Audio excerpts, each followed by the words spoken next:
கட்சிக்குடியில் இருக்கும் யானை. இதனால்தான் விக்கிரவாண்டியில் மாநாடா? சைலண்டாக காய் நகர்த்தும் விஜய். தமிழ் சினிமாவின் முன்னணி நடிகரும் தாவேகா தலைவருமான விஜய் ஆகஸ்ட் 22ஆம் நாளில் சென்னை பனையூரில் உள்ள கட்சி அலுவலகத்தில் நடைபெற்ற நிகழ்ச்சியில் சமீபத்தில் தொடங்கப்பட்ட தமிழக வெற்றி கழகத்தின் கட்சியின் கொடியை வெளியிட்டார். அத்துடன் தமிழக வெற்றி கழகத்தின் அரசியல் கட்சிக்கான பாடலையும் வெளியிட்டார். தாவேகா தலைவர் விஜய் கட்சி நிர்வாகிகளுடன் உறுதிமொழி எடுத்துக் கொண்டார். கட்சி கூட்டத்தில் பேசிய விஜய், இந்நாள் அனைவருக்கும் மகிழ்ச்சியான நாள் என்றும் அடுத்த நிகழ்ச்சி மாநில அளவிலான கட்சி மாநாடு என்றும் கூறினார். டிவிகேயின் செயல் திட்டம், கொடிக்கான விளக்கம், கட்சியின் கொள்கைகள் ஆகியவை மாநாட்டின் போது அறிவிக்கப்படும் என்றும் இது கட்சியின் கொடி மட்டுமல்ல, தமிழகத்தின் வருங்கால சந்ததியினருக்கான கொடி என்றும் கூறினார். கட்சி நிர்வாகிகள் மாநாடு பணிகளை நடத்துவதில் தீவிரமாக ஈடுபட்டனர். கட்சியின் மாநாட்டை முதலில் திருச்சியில் நடத்தவே விஜய் திட்டமிட்டிருந்தார். இதற்கான காரணம், தமிழ்நாட்டின் மத்திய பகுதி என்பதாலும் கூட்டத்தை சேர்ப்பதற்கு எளிதாக இருக்கும் என்பதாலும் திருச்சியில் மாநாடு வைக்கலாம் என முடிவு செய்தார். ஆனால் திருச்சியில் மாநாடு நடைபெற்றால் பிரச்சனைகள் ஏதேனும் வருமோ என நினைத்த டிவிகே நிர்வாகிகள் திருச்சியை தவிர்த்து பல ஊர்களை தேடும் போது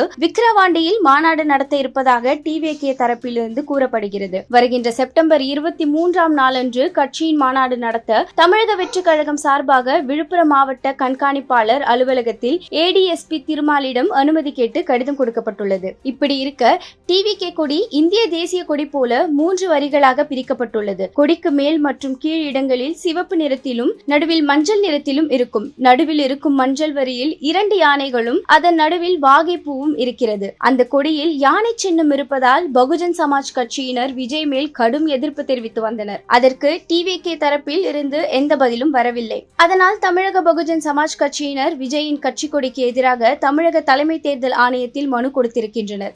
இது குறித்து பகுஜன் சமாஜ் கட்சியினர் சட்டவிரோதமாக எங்களின் சின்னத்தை விஜய் உபயோகித்துள்ளார். ஆரம்பத்தில் நாங்கள் டிவிகே கொடி குறித்து எதிர்ப்பு தெரிவித்தோம். ஆனால் அது பற்றி தமிழக வெற்றி கழகமோ விஜயோ எந்த பதிலும் அளிக்கவில்லை. யானை சின்னம் பகுஜன் சமாஜ் கட்சிக்கு உரியது. அதனால் டிவிகே கொடியில் யானை சின்னத்தை நீக்க வேண்டும் என கூறியுள்ளனர். ஏற்கனவே பல பிரச்சனைகளுக்கு பின் பெரிய அளவில் எதிர்பார்ப்பு இல்லாமல் விஜயின் கோட் திரைப்படம் வெள்ளித்திரைக்கு செப்டம்பர் 5ஆம் நாளில் வருகிறது. இந்த படத்தை தொடர்ந்து வினோத் இயக்கத்தில் தனது 69 படத்தில் நடிக்க வேண்டிய சூழலில் இருக்கிறார். ஒரு புறம் ரசிகர்கள் ஆதரவு இருந்தாலும் மறுபுறம் பல எதிர்ப்புகள் இருக்கத்தான் செய்கிறது. பகுஜன் சமாஜ் கட்சியின் யானை உருவமும் தாவேகா கொடியில் உள்ள யானை உருவமும் வெவ்வேறு என்பதால் தாவேகா கொடிக்கு சிக்கல் வர வாய்ப்பில்லை என்றே கூறப்படுகிறது. இந்த பிரச்சனை ஏற்பட்ட உடனே விஜய் தனது வக்கீலை நாடினார். அவரது வக்கீல், இந்த யானை சின்னத்தால் நமக்கு சட்ட சிக்கல் எதுவும் வராது என கூறியதால் விஜய் இதனை ஏற்றுக்கொண்டு மாநாட்டை விக்கிரவாண்டியில் நடத்த திட்டமிட்டுள்ளார் என தகவல் தெரிகிறது. தமிழக வெற்றி கழகத்தின் மூலம் விஜயின் அரசியல் வருகையை தமிழ் சினிமாவில் இருப்பவர்களும் அரசியல்வாதிகளும் எதிர்பார்த்து காத்துக் கொண்டிருக்கின்றனர். பல நடிகர்கள், நடிகைகள் அரசியல் சேருகிறார்கள். எம்ஜிஆர், விஜயகாந்த் போன்ற சிலர் வெற்றி பெற்றாலும் கமல்ஹாசன், சிவாஜி கணேசன் போன்றவர்களுக்கு அந்த அதிர்ஷ்டம் கிடைக்கவில்லை. விஜய் அரசியலில் வெற்றி பெறுவாரா என பொறுத்திருந்துதான் பார்க்க வேண்டும்.